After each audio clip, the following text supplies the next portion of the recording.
The following episode of Dad vs. Daughter was made possible by a contribution from Funko Games.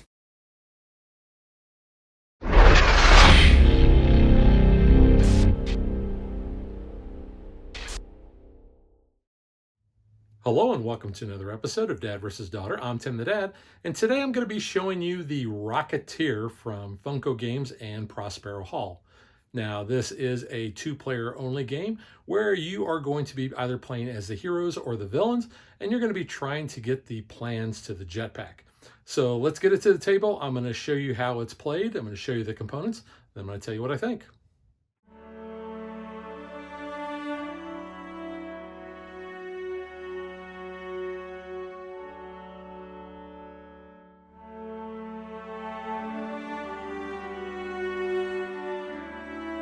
To set up the game, you're going to put the game board in between the players.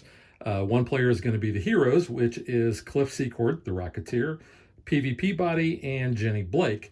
And the other player is going to be the villains, Neville Sinclair, Lothar, and Eddie Valentine. Now, the rule book is also going to tell you where each of those characters are going to start. So Cliff and PV are going to start at 1635 Palm Terrace. Jenny is going to start in the Bulldog Cafe, and the upper hand token will start there as well. Sinclair and Lothar will start at Sinclair's Mansion, and Eddie Valentine is going to start in the South Seas Club. We also have the Zeppelin, which is going to start in Lakehurst, and that's the timer of the game because as we flip over event cards, it's going to show a number of Zeppelins, and that's how many spaces that Zeppelin is going to move. When it gets all the way to Los Angeles, that's going to trigger the end of the game. Each player is going to start with their own turn marker, so you can see it's got an upside and then a dark side to show that that character has played their turn that time. Each character is also going to start with one of these grit tokens. The Rocketeer has this little rocket pack on there, and that's going to indicate how many spaces he can move. It's going to start at 1, but it could go all the way up to 4. And there are going to be cards and things such as the bonus down here at the Chapel Airfield that will allow that to move up the track.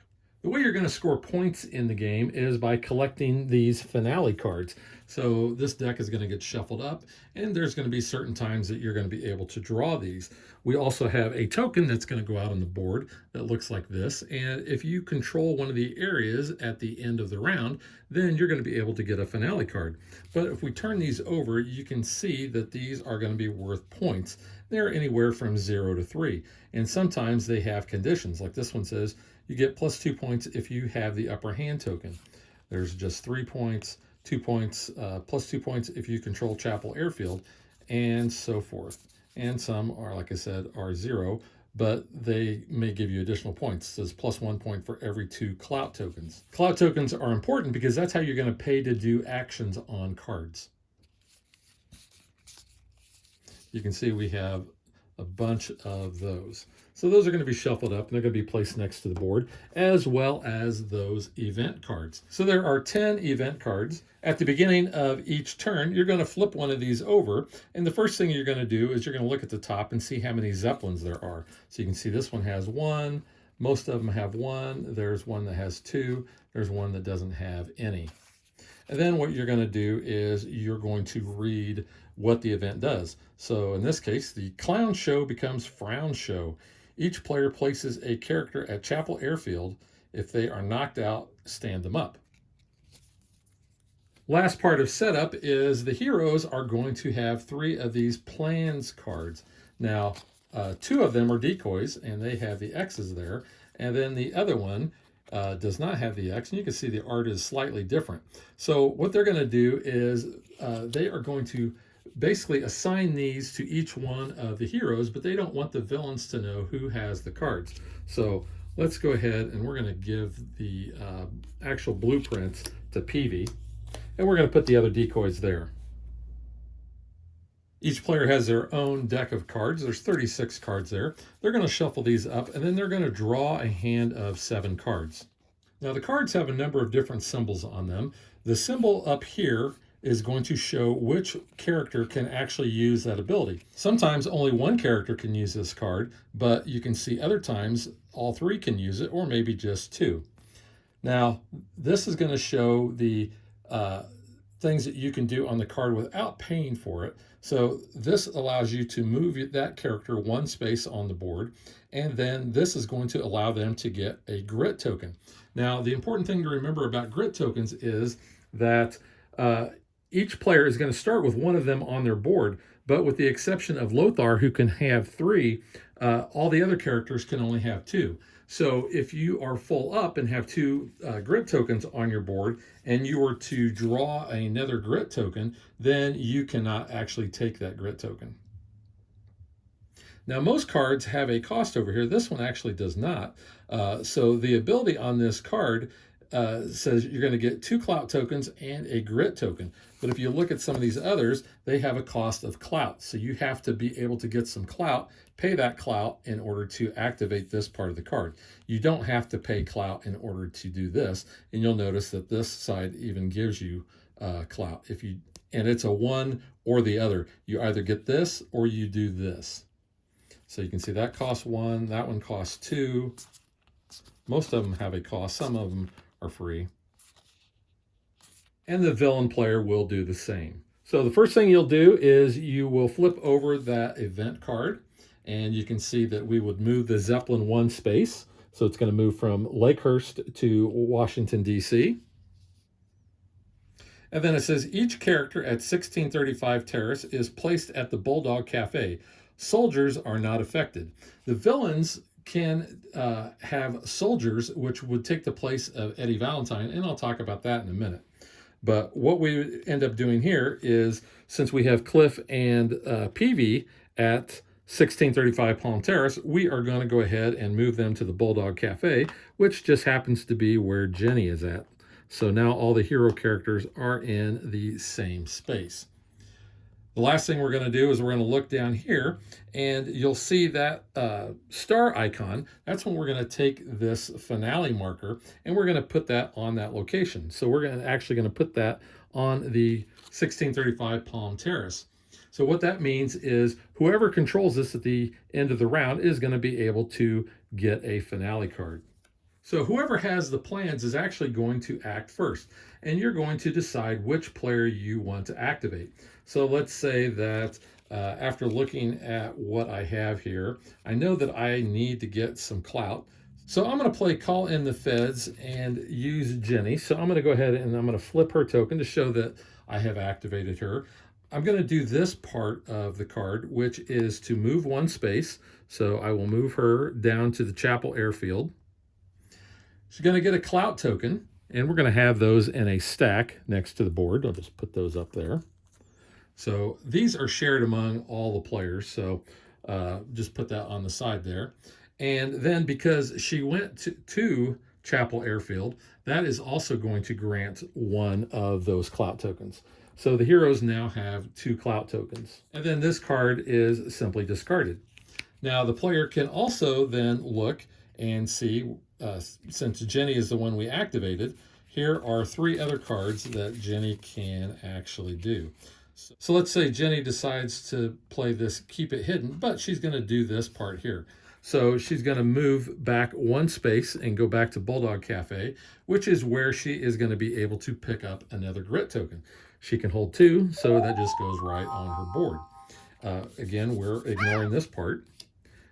And then for Jenny's final action, she's going to go ahead and play the teamwork card, and she's going to pay one of those clout tokens in order to do this ability. And it says if Jenny and Peavy are at the same location, which they are, they're at the Bulldog Cafe, draw a finale card, and if either is knocked out, stand them up.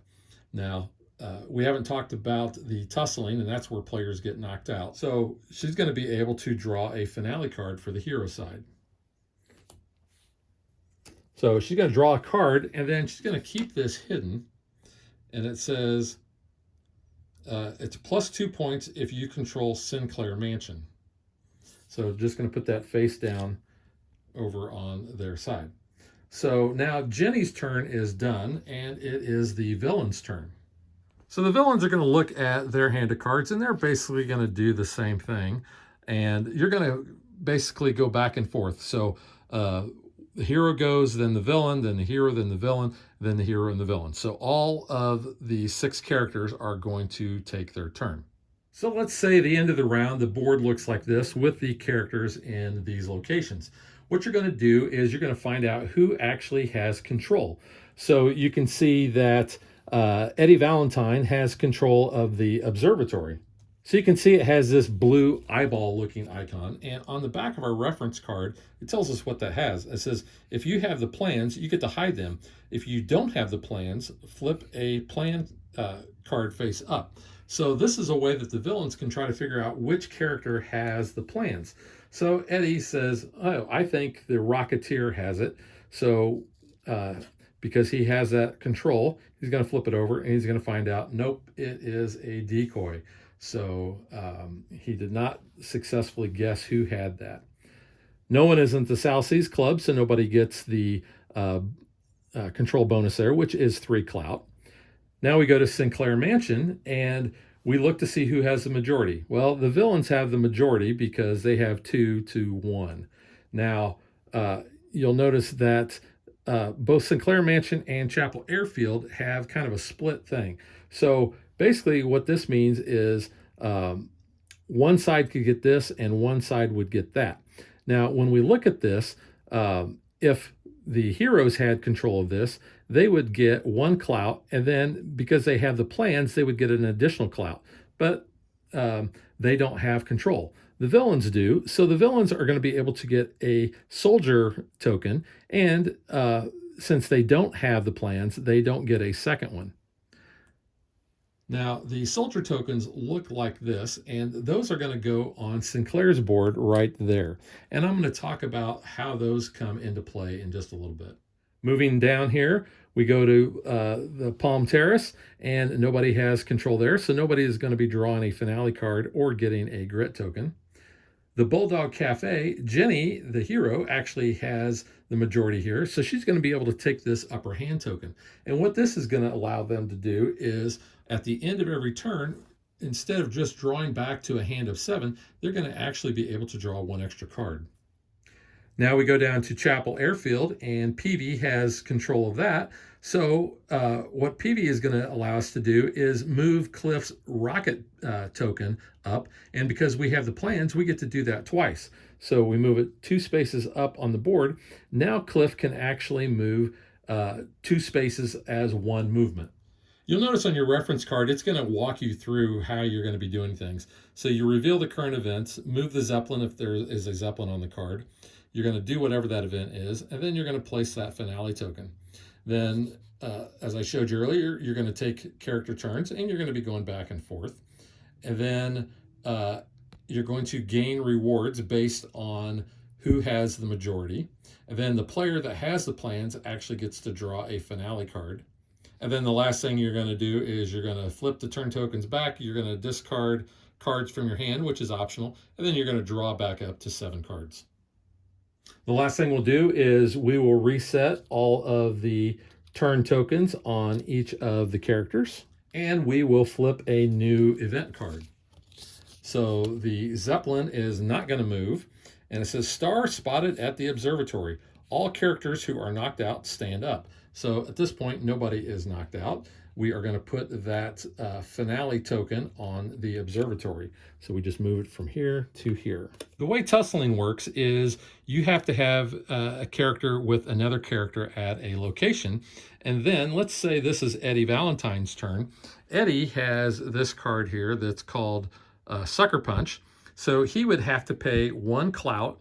And then you'll notice the tussle is worth 1. It says you cannot discard grit to increase the tussle strength, and the hero cannot shield this tussle. So what that means is Eddie cannot add his grit to increase the strength. Normally you'd be able to do that. So let's say that that was just a normal 1. If Eddie wanted to, he could discard that grit token, and that would be a tussle strength of 2. So now what we're going to do is the heroes are going to look for Jenny's symbol, and she is the square. So we're going to look and see, and she does not have any shields on her cards that have her symbol on them.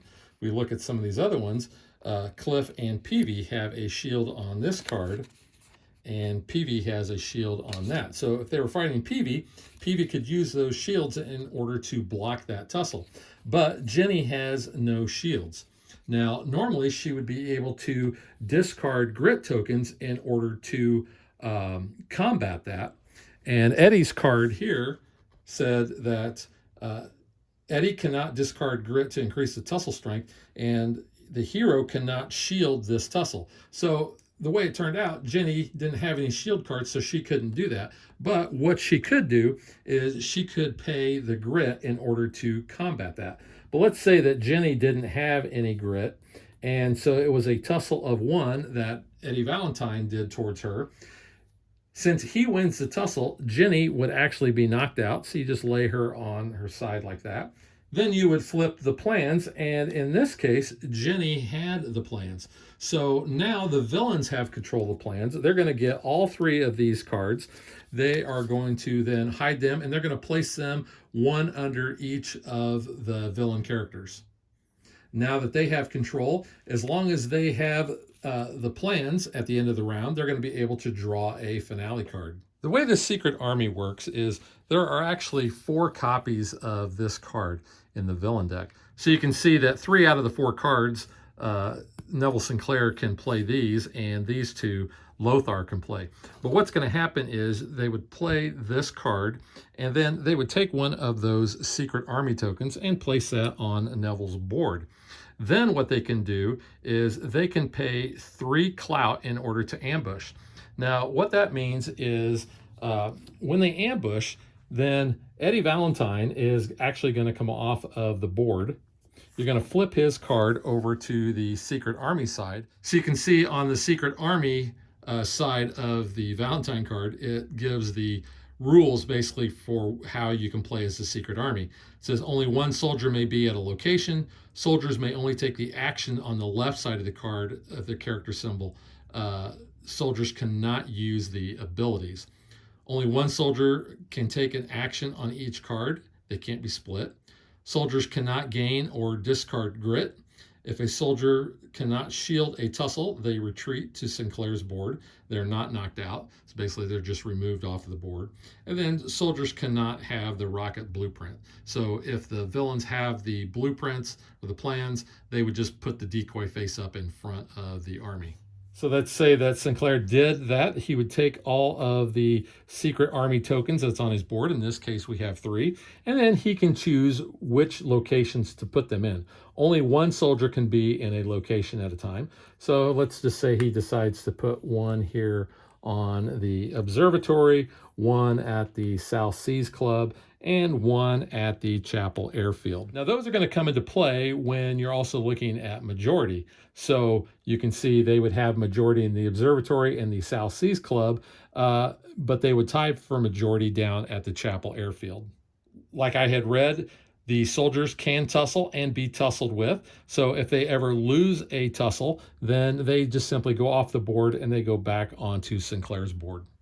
You're going to keep taking turns back and forth and moving that Zeppelin until the Zeppelin gets all the way to Los Angeles. Then what you're going to do is you're going to flip over all the finale cards, add up the points, and find out who is the winner. Now, in case of a tie, the tied player who has the most finale cards would win. And if there's still a tie, the player who has the plans would win. So now let's get to what I think.